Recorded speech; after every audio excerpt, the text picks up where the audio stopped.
What's up, everybody? Adam here, aka Dr. Taco 1982, and I'm coming to you today with a very special guest, my wife, Valerie. Hi, everyone.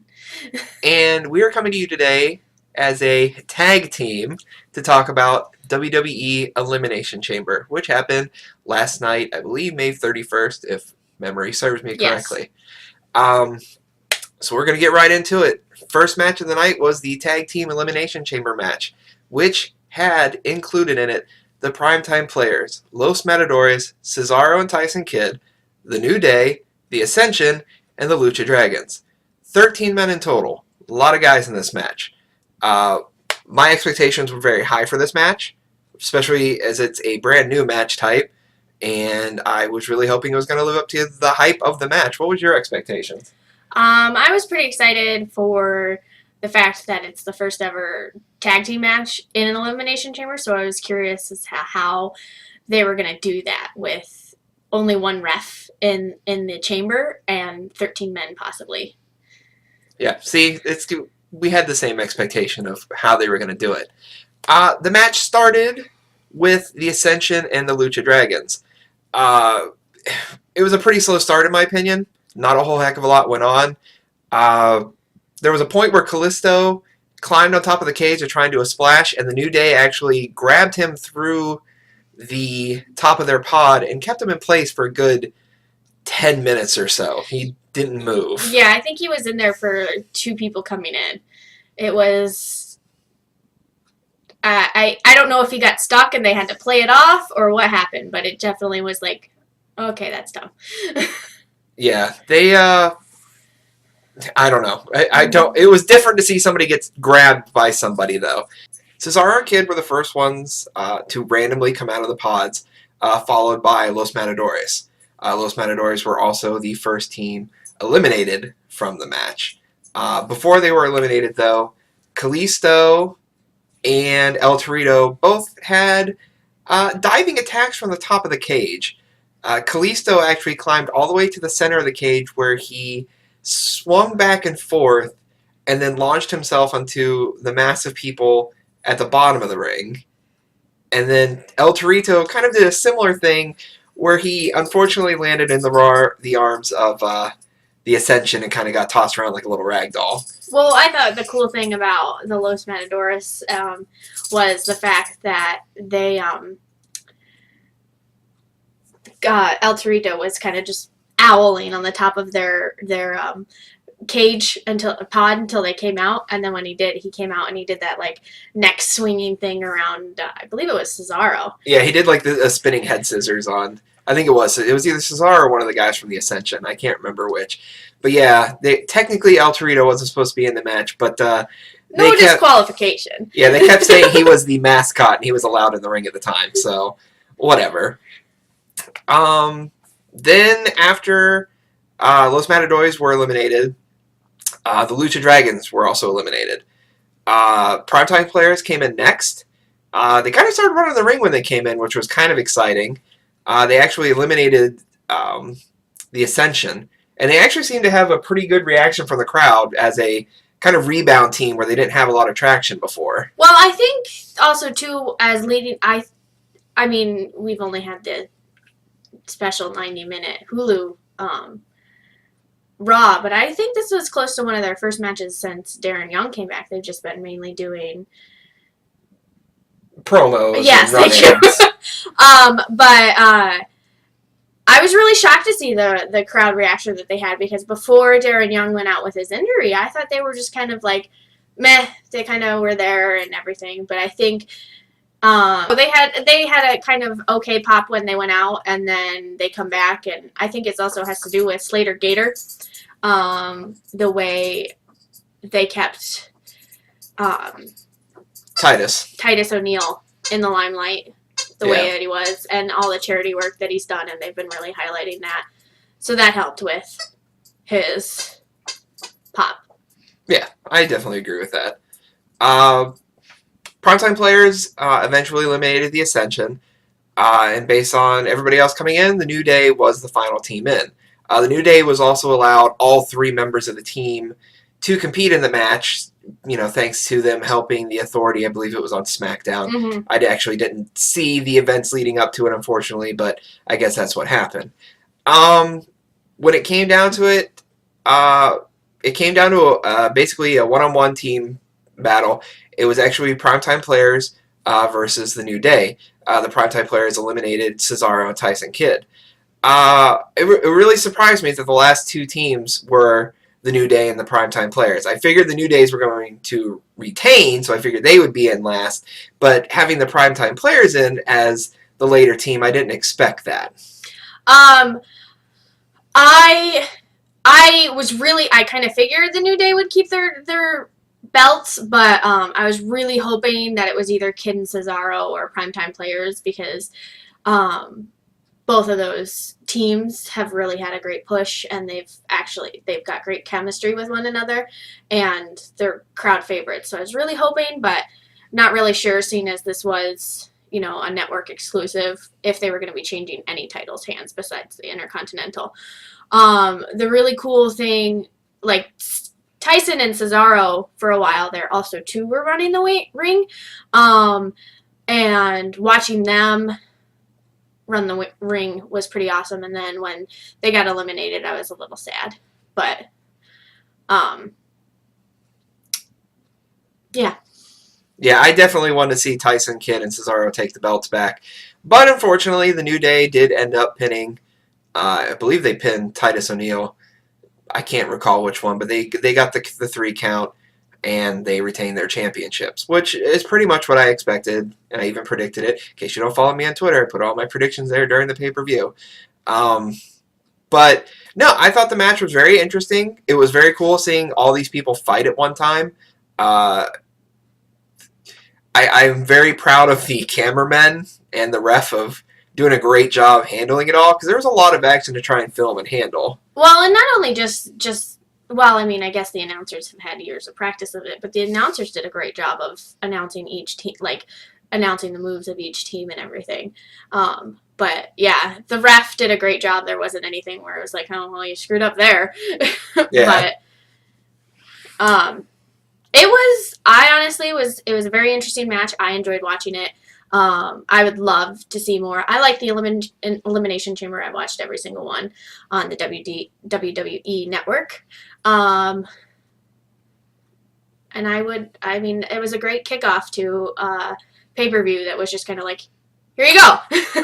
Yeah, I definitely feel they did a great job with this match. I feel it lived up to my expectation of the match. Started slow, but as the match went on, it got way better. Especially when they didn't have as many men in there at once. You get kind of used to the Elimination Chamber being the 6 men, and that's the feel for it. Mm-hmm. And I kind of felt the same way like when they did the first ever 6-man Hell in a Cell. It's cool to see all those guys, but it's easier seeing fewer guys. Yeah. But I think the way they handled it, they didn't have all 13 men running ruckus in the ring at the same time. So I think they did a great job of pacing the match, and it was very entertaining to watch. I look forward to them hopefully doing another one in the future. Mm-hmm. The next match we're going to be talking about is the Triple Threat Divas match for the Divas Championship. This match was Nikki Bella, Naomi, and Paige. I always have low expectations for the Divas matches. I've said that in every video. I've had low expectations going into them because the Divas division has been weak. However, this match featured the 3 women that I feel are the top tier of the Divas division. Nikki Bella, I kind of felt, was the lower of the 3 of them. Naomi and Paige, I think, are great in-ring competitors, so I was curious to see how Nikki was going to hold up with the other 2. She got beat up a lot in the match, Nikki did.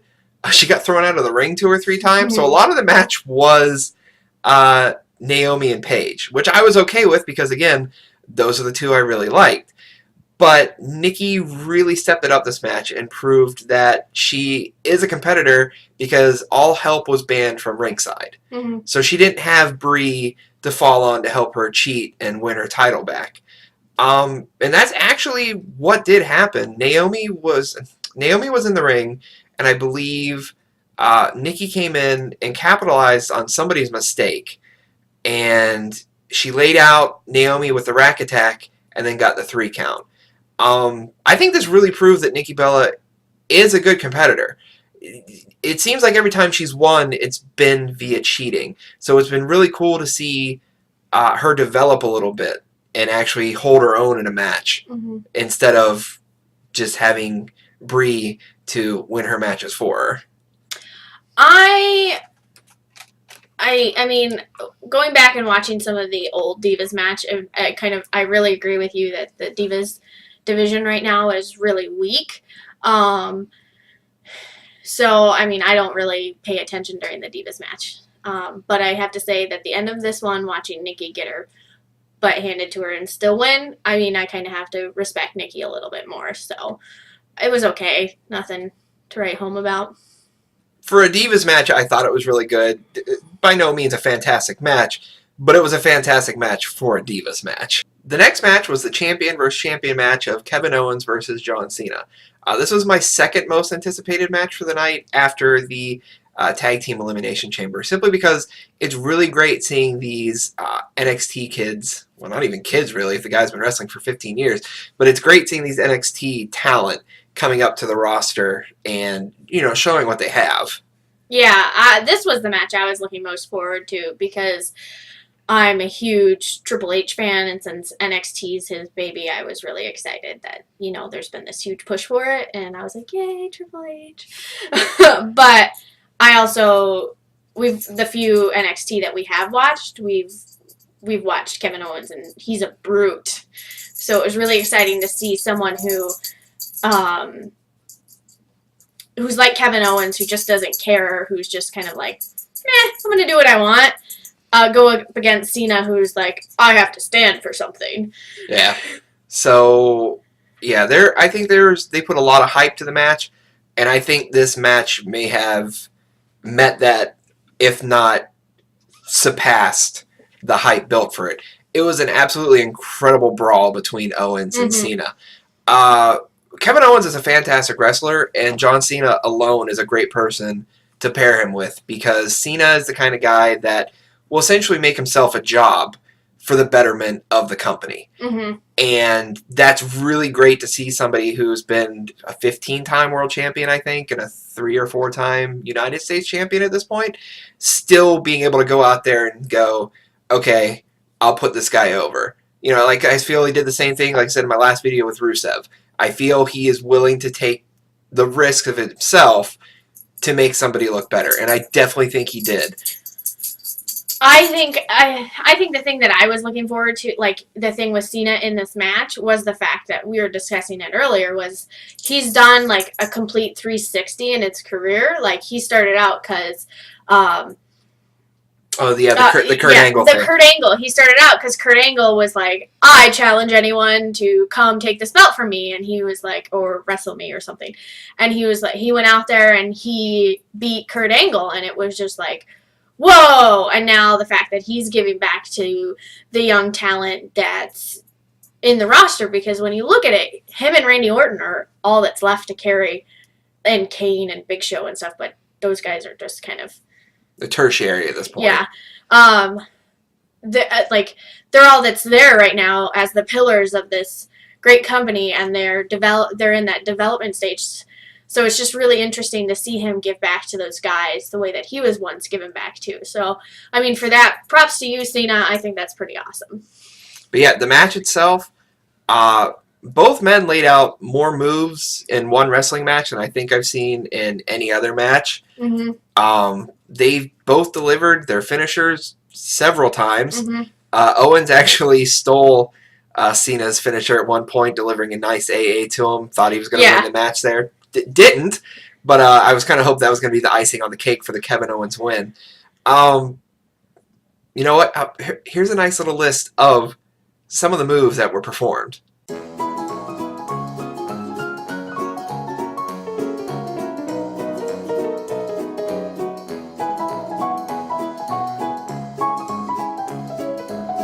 Yeah, so you can see what I mean by they performed quite a few moves. Not just Cena's top 5 moves. Yeah, there was actually a few more than his 5 he does in the ring each time.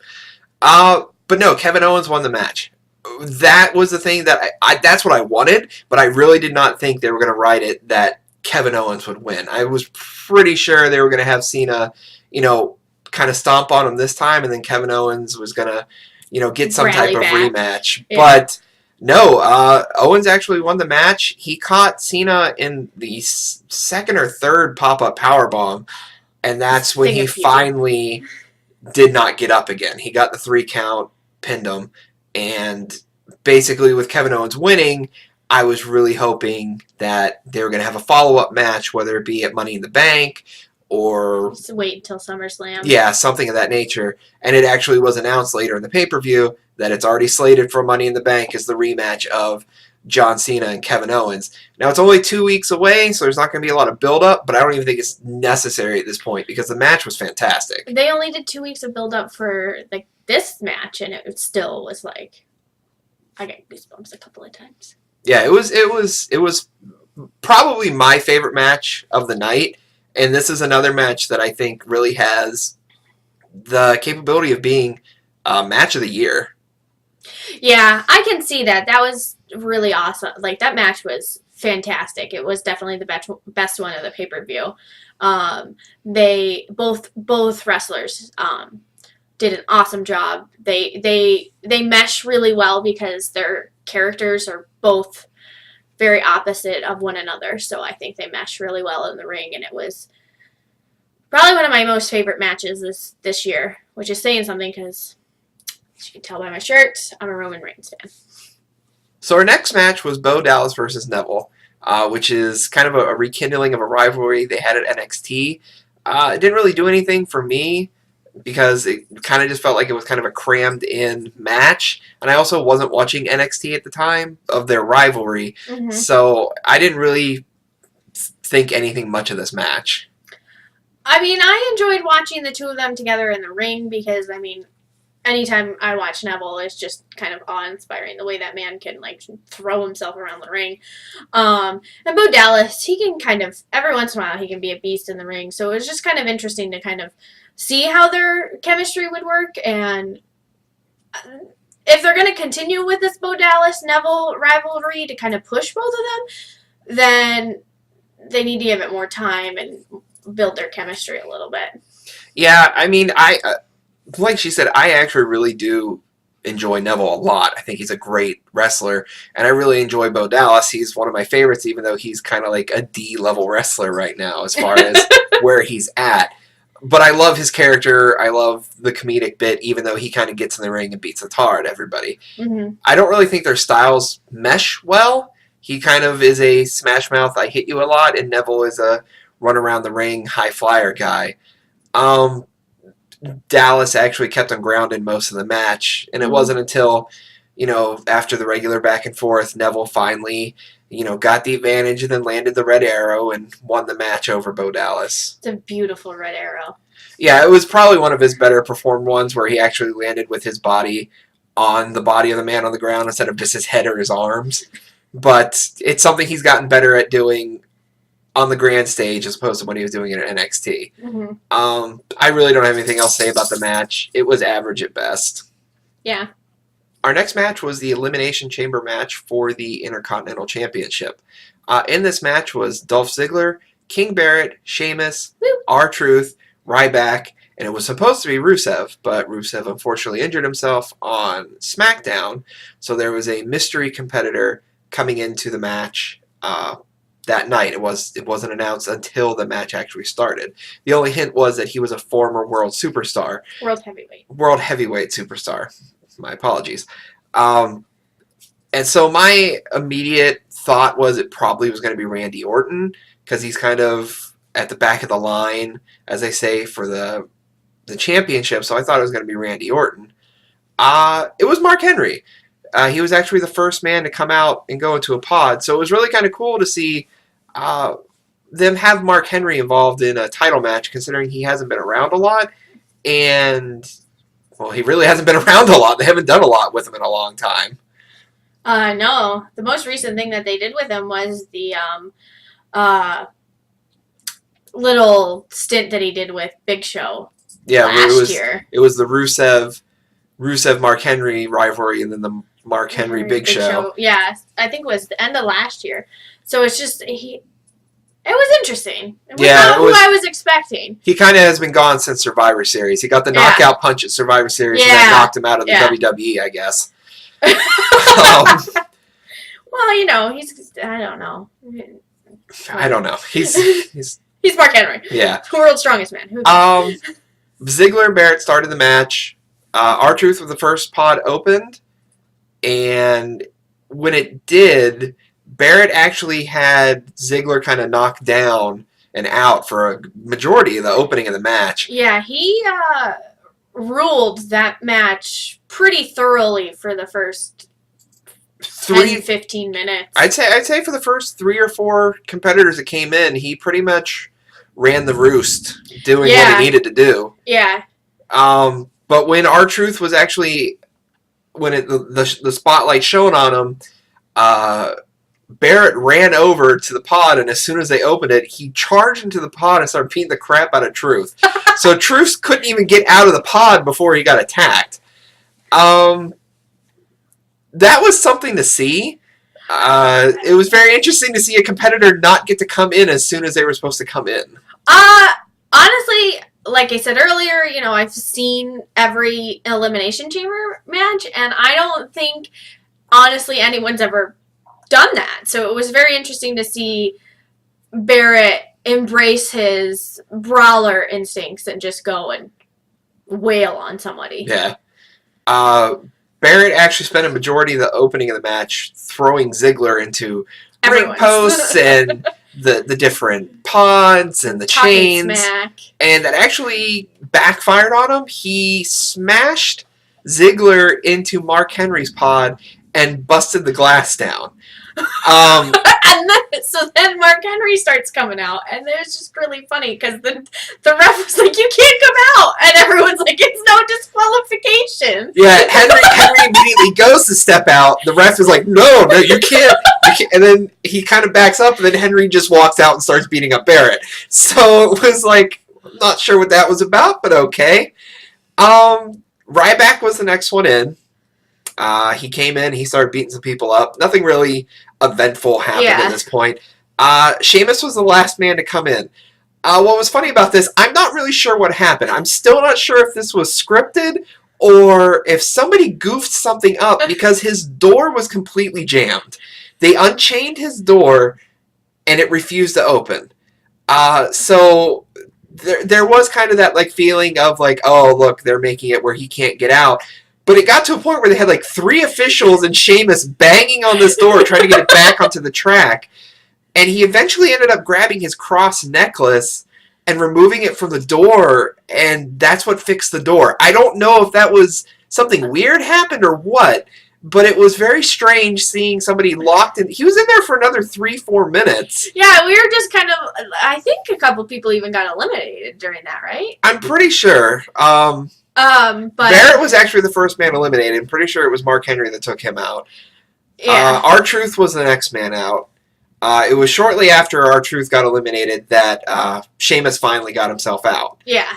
Henry was next eliminated, followed by Ziggler, which I was a little surprised that Ziggler was out that early. I kind of thought it was going to come down to Ziggler-Sheamus, because that's kind of been the rivalry.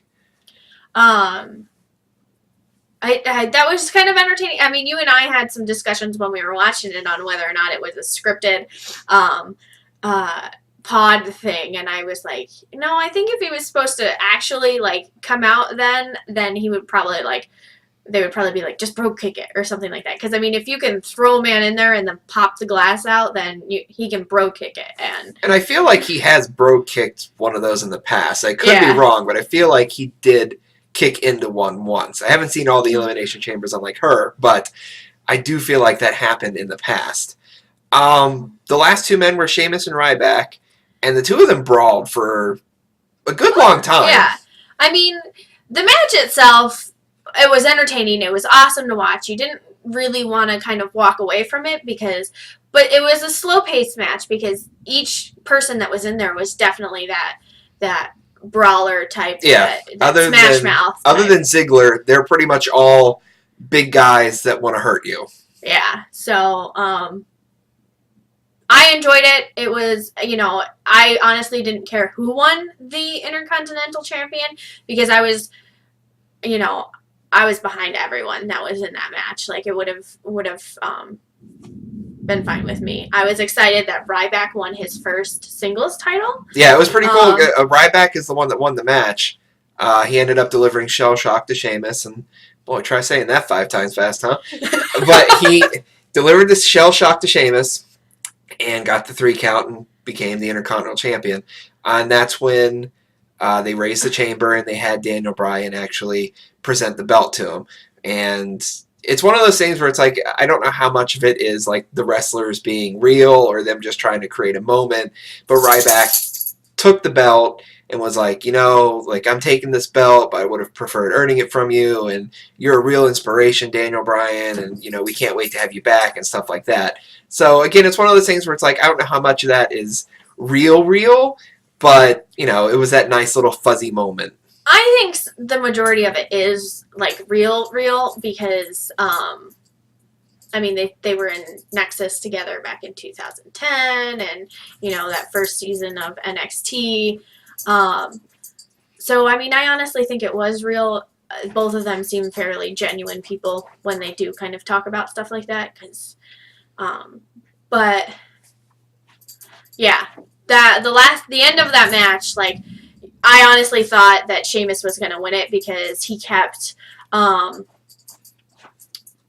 out on the steel, throwing him into the chain link grating, and he did a white noise at one point onto the steel floor. Yeah, he did both the white noise and the rolling senton to Ryback on the steel grating, and that's when I was pretty sure Sheamus was going to take it, but unfortunately or fortunately, depending on who you are, the big guy.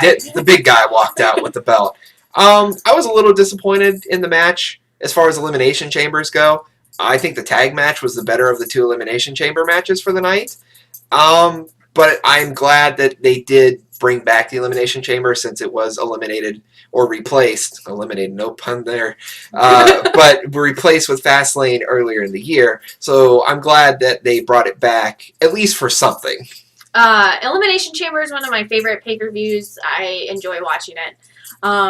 So I was really happy when I found out that they were going to have it again as its own pay-per-view on the network. And that brings us to the final match for the WWE World Heavyweight Championship between Seth Rollins and Dean Ambrose. I didn't have much anticipation for this match. Not because I didn't think it was going to be a good match, but because it feels like they have plans of Seth Rollins keeping the belt for an extended period of time, especially with Brock Lesnar still being on suspension and not having his rematch yet. So I'm waiting for that suspension to eventually be withdrawn, and that's maybe when the title might change hands again. Well, we do know that tonight Paul Heyman's going to be where they're doing Raw, so we never know. Something might happen there. Yeah, with Paul Heyman being on the Stone Cold podcast, there might be, maybe there will be a leak about what's going on with Lesnar and possibility of the future of when he'll be competing again, but I wouldn't hold my breath. Yeah. I can't stand Rollins. This whole future of the WWE stuff that he's doing is just gag me with a spoon. But again, I was a huge Shield fan, and so I'm a little biased. Again, huge Roman Reigns fan, huge Dean Ambrose fan. I was excited. I do enjoy watching Rollins and Ambrose fight because they both just jump around, and I enjoy watching Ambrose fight because he's just all over the place. Yeah, he's just crazy. But it was kind of like, oh, okay, Rollins is going to retain because, Kane's going to do something. Yeah, it definitely felt like, with how it was set up, that it was going to be a very go-through-the-motions title match of Ambrose was going to do something, he was going to be getting close to get the victory, and J&J was going to run the ring, or Kane was going to choke slam him through a table. Something was going to happen that there was going to be a disqualification. But near the end of the match, Ambrose went to dive onto Rollins, and Rollins pulled an official in front of him. And, of course, when Ambrose dove onto them. He hit both of them and knocked the official out. During that point, Ambrose actually started to capitalize and started beating up Rollins and delivered dirty deeds to him. At which point he covered him, but there was no official. So then all of a sudden you see an official run down the ramp, and he counts the 1, 2, 3. Oh my god. I was so excited because I totally didn't expect him to count the 1, 2, 3, and so when it happened I was like, oh my god, they really did it! Yeah, I thought for sure as soon as we've seen it so many times in the past where a ref gets knocked out or the biased ref gets knocked out and somebody else comes down, and as soon as that 1, 2, and then right before 3 they kick out, he didn't kick out. And they announced him as the winner, and I was like, no, it's not this. He looked at me and I was like jumping up and down. I was so excited. I was like, yes, someone other than Rollins. The whole time I was like, he's getting disqualified. Something's coming back. Sure enough, the ref who had been knocked out and grabbed by Rollins came back into the ring, had a discussion with the other official, then went out to the ringside and talked to Lillian and had her announce that, yes, Dean Ambrose was the winner, but it was by disqualification because of Seth Rollins grabbing the official. So Ambrose, yes, did win. He did not get a 3 count win, so he did not win the belt. However, when that did happen, Rollins and them were celebrating, being like, yeah, I get to keep my belt. Ambrose attacked them. He got overwhelmed. That's when Roman Reigns came down and started beating the tar out of everybody. Ambrose didn't attack him. He was in there like throwing a fit because he wasn't going to give up the belt. And then you see J&J and Kane and all of that come into the ring, and then they just attacked Ambrose and did this melee. And then all of a sudden, Roman Reigns' music starts, and then so they all like scatter like bugs, and they're looking at the outside, waiting for Roman Reigns to come down, and they're like, oh, he's not coming. So Seth's walking out with the belt. Roman Reigns comes by, Superman punches him, and runs into the ring, throws the belt down in the ring, and goes and rescues his brother. Yeah, and then Ambrose picks up the belt. I believe he grabbed the microphone, and he said, it's like, I won this match, so I'm leaving with my belt. So this is now, at least to my knowledge, the 3rd time that Ambrose has stolen somebody else's property and claimed it as his own. The first time being the IC belt, I think, and then the Money in the Bank. No, the other way around. Yeah. It was Money in the Bank, then the IC belt. So yeah, he has a habit of walking off with other people's property. So it'll be interesting to see what happens on Raw. Unfortunately, I'm not going to get to see it until the next morning because we don't have USA, but we have Hulu, so we get to watch the special 90-minute version on Hulu tonight. Woo! So, we'll get to see that tomorrow. But it was a very good match. The match was better than I anticipated, but it ended the way I suspected it would. Yeah, it did end the way that I suspected that it would, but it was an ending that wasn't like, oh. It was definitely an ending I could get behind and cheer, and the whole universe, everyone who was there was totally behind whatever just happened. They were thrilled to the gills about everything that had come together. Yeah, they definitely got the right pop out of the audience when Ambrose won, the place went insane, and then when they took the belt away, the BS chant started, so they did a good job of playing the crowd right. As far as an actual program, Elimination Chamber was average. I think it was another weak one. I feel like there were... I don't really know how to put it. I feel like there were some matches that were great and some matches that were just like, they're not even worth watching. The Owens and Cena match is a must-watch, if nothing else. If you don't want to watch any other matches, I really advise watching the Kevin Owens versus John Cena match. If you want to watch anything else in it, the tag team match was definitely worthwhile. Everything else is okay. But yeah, if you want to see a good match, definitely that one. I'm looking forward to Money in the Bank now. I'm looking forward to seeing what's going to develop out of this, especially with the new Intercontinental Champion and whatever they're going to do at Money in the Bank now. I mean, it was okay. I've definitely seen worse pay-per-views. Wrestling. But it was okay. I mean, like my husband said, definitely the Cena Owens match. You have to watch that. That's about it. I mean, it was worth watching just for that. So, anyways, that's it for this look at reaction and results for the Elimination Chamber. So, until next video, this is Adam. And Valerie. Signing off.